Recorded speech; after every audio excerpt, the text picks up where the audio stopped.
On the 3rd of April, 1973, a man stood on a street corner in New York City and made a phone call that changed the human species forever. He was standing on the pavement. There was no wire. There was no booth. He was talking to another human being, wirelessly, in the middle of an open street. The device weighed over a kilogram. It took 10 hours to charge. It gave you 30 minutes of talk time. And it was built by a company that, at that moment, was quietly the most important technology company on planet Earth. Motorola invented the mobile phone. Motorola put voice on the moon. Motorola built the radios that won a world war. Motorola made the microprocessor inside the original Apple Macintosh. Motorola built the pagers that ran Wall Street. At its peak, it employed 150,000 people across 45 countries. Motorola gave the world the walkie-talkie, the car radio, the transistor television, the pager, the first cellular network, the Razr. 130 million units sold, the most successful flip phone in history. And then, in 2011, this company, one of the greatest engineering institutions America ever produced, split itself in half and slowly disappeared. Sold, broken up, absorbed, forgotten. The pieces scattered across Google, Lenovo, NXP, and a Chinese conglomerate most Americans have never heard of. No war destroyed it. No recession killed it. No competitor out-invented it. Motorola died because it could see the future more clearly than anyone else in the world, and then, again and again, chose not to believe its own eyes. This is the story of the company that gave you the phone in your pocket, the satellite over your head, and the chip inside the computer that is playing this video, and then somehow lost everything. Stay with me, because the middle of this story contains a $5 billion satellite constellation that went bankrupt in 9 months, a corporate civil war between two brothers of the founder's grandchildren, the greatest phone ever made and the sequel that killed the company, and a Google acquisition that vaporized $9.5 billion in less than 3 years. This is the complete rise and fall of Motorola. It begins on a freezing morning in Chicago, in the last months before the world fell apart, with 2 brothers and $136,500 of borrowed money. Paul Galvin was born in 1895 in Harvard, Illinois, a small farming town near the Wisconsin border. His father ran a tavern. His mother ran the family. Paul was intelligent, restless, and constitutionally incapable of working for other people. He tried Notre Dame University for a year. He ran out of money. He worked for the railway. He served in the United States Army in France during the First World War as an artillery lieutenant. He came home in 1919 with an idea. He and his younger brother Joseph, born in 1899, would build a company. They started with storage batteries. That company failed. They started another one. It also failed. By 1926, Paul Galvin had gone bankrupt not once but twice. He was 31 years old, married, with a young son named Robert. He owed money to almost everyone he knew. Most men in that position, in that era, would have taken a salary job and never taken another risk in their lives. Paul Galvin walked into a bank in June 1928 and did the opposite. He borrowed $750 against everything he owned. He gathered every friend and relative who would still speak to him. He raised a total of around $1,323 in working capital. On the 25th of June, 1928, Paul and Joseph Galvin opened the Galvin Manufacturing Corporation. 5 employees, 1 rented floor, 1 product, a device called a battery eliminator, which allowed household radios to run on standard mains electricity instead of expensive batteries. The battery eliminator was a genuine innovation. It made radios cheaper to own, and for 1 year, business was good. Then, on the 29th of October, 1929, the American stock market collapsed. Within months, the market for household radios evaporated. Families that had been saving for one were now saving for food. Galvin Manufacturing was, once again, days away from failing. And Paul Galvin, for the 3rd time in a decade, faced the end of his business. What he did next is the moment Motorola actually begins. In 1930, no car in America had a radio. Radios were considered too fragile, too temperamental, and too expensive for the vibration and electrical noise of an automobile. Several inventors had tried. None had made it work commercially. Paul Galvin decided that if the household radio market was dead, he would build a radio for cars. He hired an engineer named William Lear. Yes, that Bill Lear, the same man who would later build the Learjet. Together, they developed a car radio that could survive the electrical interference of a running engine. The problem was the name. Paul Galvin knew that a product name mattered. He wanted something that captured the idea of sound and motion together. He combined the word motor, for automobile, with the suffix ola, which at that time was fashionable for audio products, as in Victrola and Pianola. Motorola. Sound and motion. The name was so successful that decades later the company would legally rename itself after its own product. He drove to the Radio Manufacturers Association convention in Atlantic City in June 1930. He could not afford a booth, so he parked his car outside the venue. installed a Motorola radio in it, and played music at full volume as delegates walked past. He took enough orders on that pavement to save the company. The Motorola car radio would go on to sell for around $130 installed, roughly one-fifth the price of the car itself. And it worked. Through the 1930s, Motorola dominated the car radio market. The company grew from 5 employees to hundreds. Paul Galvin plowed profits into research. He hired the best engineers he could find and gave them a rule that would define the company for the next 50 years. Invent something nobody else can build. Then when they catch up, invent the next thing. Never compete on price. Compete on impossibility. In 1936, Motorola built the police cruiser, a car radio pre-tuned to police frequencies. In 1937, the company built its first two-way mobile radio for law enforcement. Suddenly, a patrol car could talk to headquarters from anywhere in the city. That single product changed policing in America forever. Response times collapsed. Coordination became possible. And Motorola discovered a market that would sustain it for the next 80 years. Public safety communications. By 1940, the Galvin Manufacturing Corporation was one of the largest radio manufacturers in the United States. And then, on the 7th of December, 1941, the world went to war. When America entered the Second World War, the United States military had a communications problem. Frontline troops had no reliable way to talk to each other in the field. Field telephones required wires. Existing radios were too big, too heavy, and too fragile for combat. In 1940, before America was even in the war, Motorola engineer Dan Noble and his team had developed something extraordinary. They called it the Razr 300, a backpack radio a soldier could carry on his shoulders. The world's first true portable two-way FM radio. Soldiers gave it a nickname that stuck forever, the walkie-talkie. Then in 1942, Motorola engineer Henryk Magnuski led the development of an even smaller unit, the Razr V3, handheld, battery-powered, nicknamed the Handy Talkie. Over 100,000 of them were manufactured for the war effort. On the beaches of Normandy, in the jungles of the Pacific, in the deserts of North Africa, American soldiers coordinated attacks using Motorola radios. The technology genuinely changed the way modern war was fought, and it made Motorola indispensable to the United States government. By 1945, Motorola had produced hundreds of thousands of military radios. The company's revenues had multiplied many times over. Its engineering capability was now world-class. Its relationship with the American military and government was, by then, permanent. When the war ended, most defense contractors faced a crisis. Their entire customer base had just disappeared. Paul Galvin had anticipated this. He had a plan. He would take Motorola into consumer electronics, not radios, which were now a mature market. Television. In 1947, Motorola released the VT71, one of the first affordable American television sets, priced at $189, roughly half the cost of competitors. Motorola sold 100,000 VT71s in the first year. Within a few years, Motorola was one of the top 4 television manufacturers in the United States. By the end of the 1940s, Motorola was in your car, in your living room, and on the belt of the police officer walking down your street. And the company was about to reach for something far higher than any of that. On the 5th of November, 1959, Paul Galvin died of leukemia at the age of 64. He had built one of the largest electronics companies in America from a single rented floor and $1,300. Control of the company passed to his son. Robert Galvin was 36 years old. He had grown up inside the company. He had swept factory floors as a teenager. He had worked in every division. He was, by many accounts, one of the most intellectually curious chief executives of his generation. Robert Galvin made an early decision that would define the second act of Motorola. He believed the future of electronics was not vacuum tubes, but semiconductors. In 1953, even before he took over, Motorola had opened its first semiconductor research laboratory in Phoenix, Arizona. By the mid-1960s, Motorola was one of the largest semiconductor manufacturers in the world. It would go on to become a founding pillar of the entire industry, alongside Texas Instruments, Fairchild, and later Intel. And then came the space race. When President John F. Kennedy announced in 1961 that America would put a man on the moon, NASA needed communications technology that did not exist yet. The challenge was extraordinary.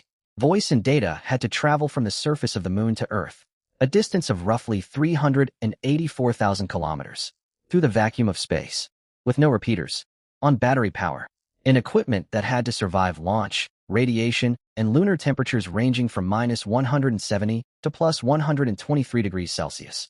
The transponder that carried the astronauts' voices back to Earth was built by Motorola. When Neil Armstrong stepped onto the lunar surface and said, "That's one small step for man, one giant leap for mankind," those words traveled through a Motorola transponder.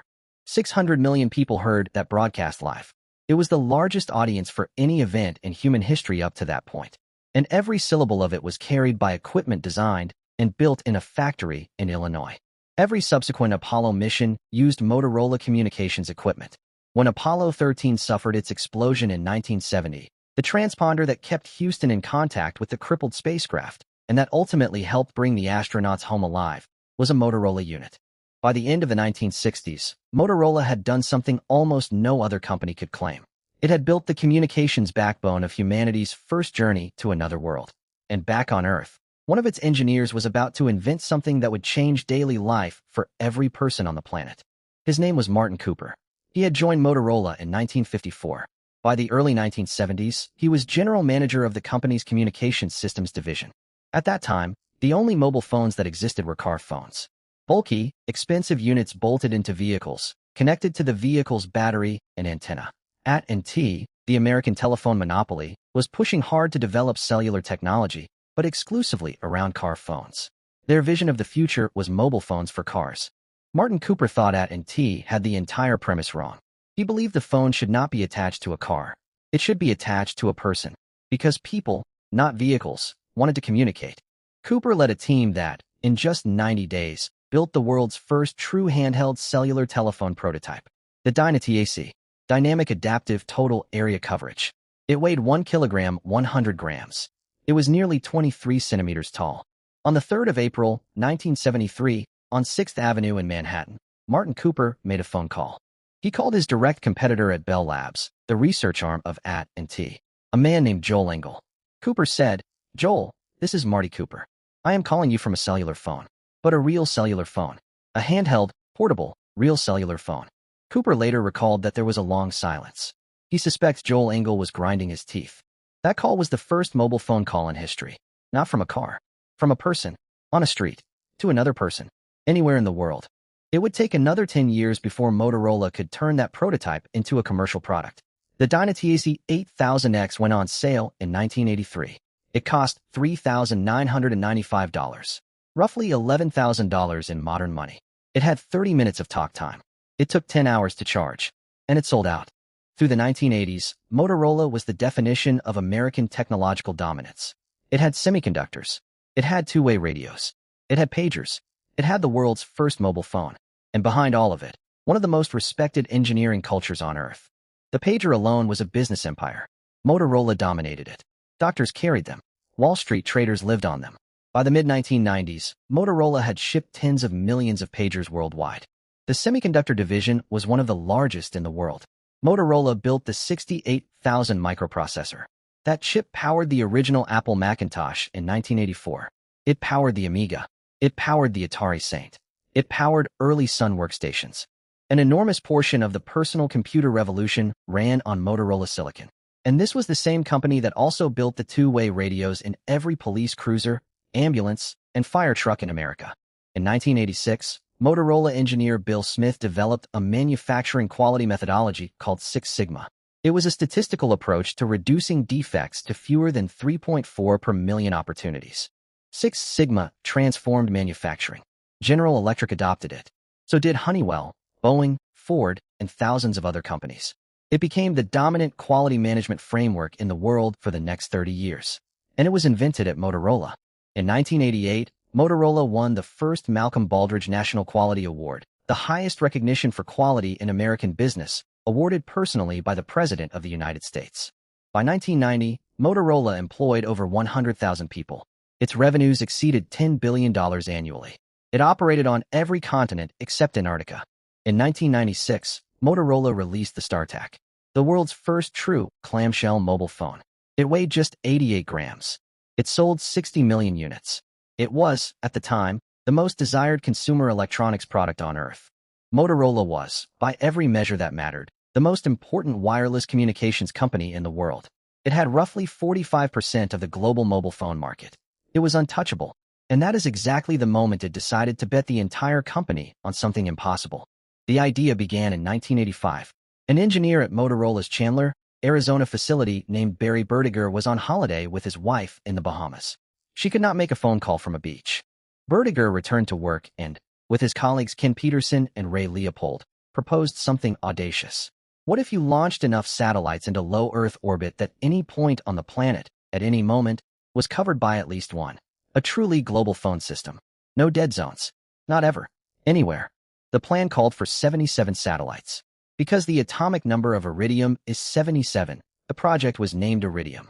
Later the number was reduced to 66, but the name stuck. The engineering was, on paper, brilliant. The business case was, on paper, plausible. In 1990, Motorola formally announced Iridium. The company committed to what would become one of the largest private engineering projects in history. Between 1997 and 1998, over the course of about a year, Motorola and its partners launched all 72 satellites needed for the constellation, including spares. The total cost of building and deploying the system reached approximately $5 billion United States dollars. On the 1st of November, 1998, Iridium officially launched commercial service. And within 9 months, the entire enterprise collapsed. The problems were not technical. The technology worked. The problems were commercial, and they were devastating. The phone cost around $3,000. Call rates were between $3 and $8 per minute. The device was heavy, ugly, and required a clear view of the sky, meaning it did not work indoors, in cars, or in most cities. But the real killer was something Motorola had failed to anticipate. In the years Iridium had spent being designed and launched, ordinary cellular networks had expanded across the entire developed world. By 1999, terrestrial cell coverage was available in almost every place a business traveler was likely to go, for a tiny fraction of the price. By August 1999, Iridium had signed up around 20,000 subscribers. The business plan required 600,000 simply to break even. On the 13th of August, 1999, Iridium filed for Chapter 11 bankruptcy protection. It was, at that time, one of the 20 largest bankruptcies in United States history. There was serious consideration given to simply deorbiting the entire constellation, letting all 72 satellites burn up in the atmosphere. $5 billion of hardware turned into shooting stars over the Pacific. In the end, a group of investors bought the entire system for approximately $25 million. That is not a typo. Assets built for $5 billion, sold for 1/200th of the construction cost. For Motorola, the losses were catastrophic. The company had to write down billions of dollars. Its balance sheet was gutted. And more importantly, the confidence that had defined the company for 70 years, the certainty that Motorola engineering could build anything, had been publicly, spectacularly broken. In 1997, Christopher Galvin, grandson of the founder, had taken over as chief executive from his father Robert. He inherited the aftermath of Iridium. He also inherited something worse. Motorola had spent so much attention on Iridium that it had missed a much simpler transition happening in its core business. Motorola had built the StarTAC on analog technology, just as the entire world was switching to digital. Nokia had gone digital early. Ericsson had gone digital early. Motorola had not. And by the late 1990s, Motorola's market share was collapsing in Europe and Asia, replaced by cheaper, better, digital phones from Finland and Sweden. Motorola desperately needed a hit. It needed a product that could reset the story. It needed the world to remember why Motorola had been the most important name in mobile phones for the previous 20 years. And in 2004, in a design studio in Illinois, a small team of engineers and designers led by Roger Jellicoe would give it exactly that. Roger Jellicoe was given a brief that was, at the time, considered impossible. Build a mobile phone that is 1/3 the thickness of any competing phone on the market. Metal, not plastic. Beautiful enough that people would want to be seen holding it. Every mobile phone engineer at Motorola told him it could not be done. There was not enough internal volume. The antenna would not fit. The keypad would not have travel. The battery would be too small. He was told this repeatedly by very senior people. So Jellicoe's team invented solutions that had not existed before. They developed a chemically etched keypad with almost no travel. They moved the antenna into the earpiece. They used aircraft-grade aluminum instead of plastic. They flattened the battery. They redesigned every internal component. The result was the Motorola Razr V3, 13.9 mm thin when closed. Anodized aluminum body. Backlit chemically etched keypad. Blue electroluminescent display on the outside. It launched in July 2004. Initial retail price was around $499 in the United States. It was positioned as a luxury product. Fashion, not just technology. The reaction was overwhelming. The Razr was not just a phone. It was a status symbol. Motorola had done something almost no consumer electronics company ever manages. It had made a communications device that was genuinely, culturally cool. Sales exploded. 50 million units by 2006. Over 130 million units by the end of its production run. It became the best-selling clamshell mobile phone in history. In September 2003, Christopher Galvin had announced his retirement. In January 2004, Ed Zander, formerly president of Sun Microsystems, took over as chief executive. For the first time since 1928, Motorola was no longer led by a member of the Galvin family. Zander inherited the Razr at the exact moment it exploded. Motorola's mobile phone division became the growth engine of the entire company. By 2006, Motorola had regained the number 2 position in global mobile phones, behind only Nokia. Zander was celebrated as one of the sharpest executives in American technology. The Razr was hailed as one of the greatest product turnarounds in business history. And here is where Motorola made the mistake that would destroy it. It looked at the Razr and decided to keep making Razrs. Instead of using the Razr success to fund a next-generation platform, Motorola released variant after variant. Colored Razrs, slightly updated Razrs, special edition Razrs, pink Razrs, gold Razrs, black Razrs. Every quarter, executives at Motorola looked at the sales figures and made the same decision. The Razr still sells. Do not disrupt the Razr. Push more Razr. Meanwhile, inside Motorola, engineers were proposing genuinely next-generation products. A phone with a full touchscreen. A phone with a proper operating system. A phone that would compete with the smartphone platforms that Palm, BlackBerry, and Nokia were building. Those proposals were repeatedly deprioritized. And then on the 9th of January, 2007, Steve Jobs walked onto a stage in San Francisco and held up the iPhone. The iPhone did not simply compete with the Razr. It made the Razr obsolete in a single 90-minute presentation. The entire architecture of what a mobile phone was changed on that day. Inside Motorola, there was no ready answer. The company had spent 3 years pushing Razr variants when it should have been building an entirely new platform. It had no touchscreen phone. It had no meaningful operating system of its own. It had no ecosystem. Through 2007, Razr sales began to slow. Through 2008, they collapsed. Motorola's mobile phone division, which had been the growth engine, became the loss engine.